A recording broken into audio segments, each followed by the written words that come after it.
PRO को दें, तीसरा कुछ मांग रहा था ना, देगा वो तुम्हें। नमस्कार, गुड आफ्टरनून। एसटीएफ यूपी और जनपद आजमगढ़ द्वारा आज एक पुलिस एक्शन में एक 50,000 का इनामी है, वो उनका मृत्यु हुआ है। उनका नाम है वाकिफ़, 34 इयर्स के हैं, सन ऑफ निवास, फुलपुर आजमगढ़ के रहने वाले हैं। इनके खिलाफ 3 दर्जन के ऊपर केसेस है। चोरी, लूट, धोखाधड़ी, अवैध गौ तस्करी के मुकदमा इनके खिलाफ पंजीकृत है। और इस पुलिस एक्शन के माध्यम से एक 12 बोर के वेपन, एक रिवॉल्वर, एक तमंचा और एक पिकअप वाहन, उसमें 4 गाय के साथ बरामद किया गया है।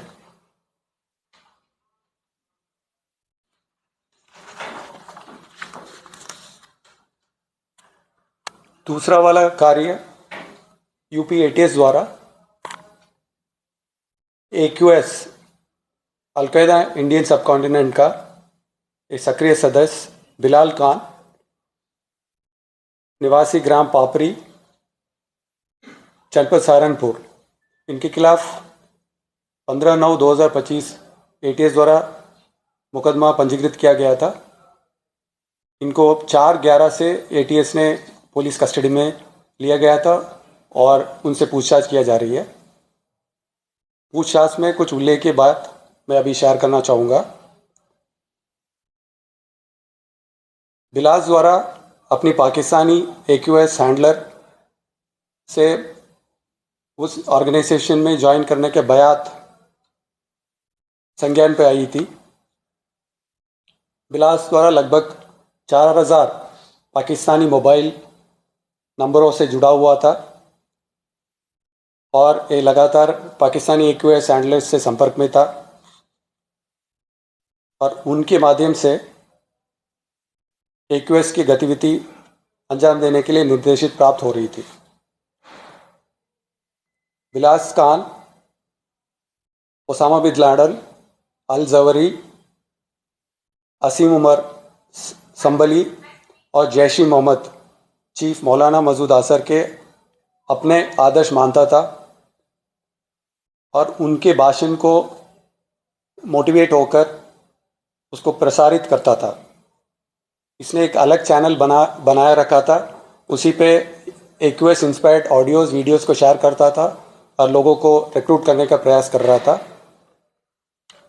बिलाल AQS के सक्रिय सदस्य के रूप में सोशल मीडिया के माध्यम से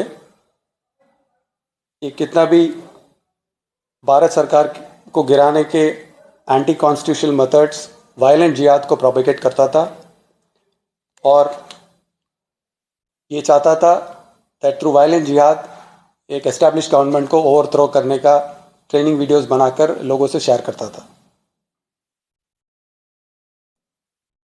बिलाल द्वारा ऑपरेशन सिंदूर में मारे गए आतंकियों को शहीद और महान बनाकर भारतीय सेना का अपशब्द कहते हुए सेना विरोधी वीडियो शेयर किया था।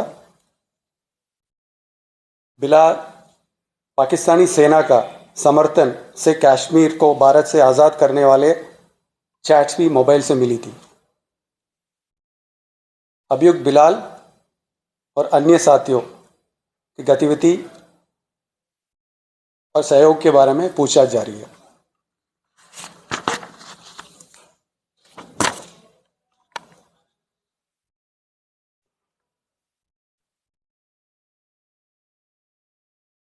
आजमगढ़ पुलिस अपने उत्कृष्ट कार्य के लिए डिपार्टमेंट ऑफ टेलीकम्युनिकेशन द्वारा UP police number of mobile phones बरामदगी में नंबर 1 स्थान प्राप्त हुआ है। उत्कृष्ट कार्य के लिए उनको सम्मानित किया जाएगा शिमला में डिपार्टमेंट ऑफ टेलीकम्युनिकेशन माध्यम से। और इनके द्वारा 20 महीनों में 2445 मोबाइल फ़ोन्स को बरामद किया गया था। वो वर्ष 2024 में 1224 फ़ोन बरामद किया था। अब वर्ष 2025 में अब तक 1221 फ़ोन बरामद किया गया था।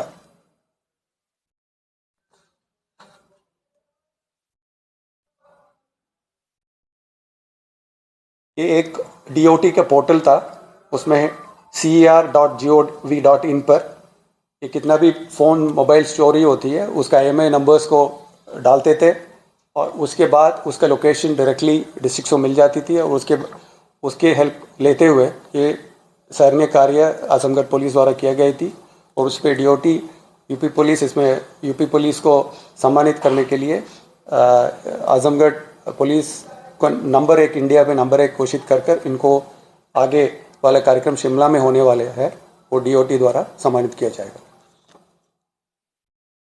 सर एक सवाल है, ये पूर्वी उत्तर प्रदेश के कुछ जिलों में जिसमें गोरखपुर भी शामिल है वो तस्करी की तरफ घटनाएं काफी प्रकाश में आई है, तो उनको रोकने के लिए बिहार बॉर्डर से पूर्वी उत्तर प्रदेश के कई जिलों में जो चल रहा है इसको रोकने के लिए कोई बड़ा अभियान चलाया जाएगा पुलिस द्वारा? ये ऑलरेडी ये अभियान और इसके एक्शन आपको डेली कुछ सराहनीय कार्य द्वारा बताया जा रही है। इसको यूपी STF और संबंधित जनपदों के स्पेशलाइज्ड टीम्स गठित किया गया है। उसमें इंटेलिजेंस कलेक्शन से लेकर कितना भी नेटवर्क्स है इसको तोड़ने का एक इंटीग्रेटेड अप्रोच से काम शुरू हुआ है और आगे वाले समय पे आपको सफलता के बारे में आपको शेयर किया जाएगा। मेरा इसी में सप्लीमेंट है कि ये जो गौ तस्करी वाला है राज्य में तो मतलब कड़ाई है लॉ एंड ऑर्डर को लेकर के, फिर इतना यहाँ से मूव तो होता ही है, जो अन्य राज्य में चला जाता है वो क्या होता है, लेकिन यहाँ से उठ तो रहा ही है, यहाँ से मूवमेंट में तो है ना गौ तस्करी का या जो अवैध पशु तस्करी का। मैं इसको जनरलाइज नहीं करना चाहूँगा बट डेफिनेटली पुलिस के ज़ीरो टॉलरेंस अगेंस्ट क्रिमिनल्स के नियति से इसको इंटीग्रेटेड अप्रोच के माध्यम से एक स्पेशलिस्ट एजेंसी STF और लोकल पुलिस द्वारा किया जा रही है और आगे के टाइम पे इसकी सफलता आपके सामने रखा जाएगा। Thank you.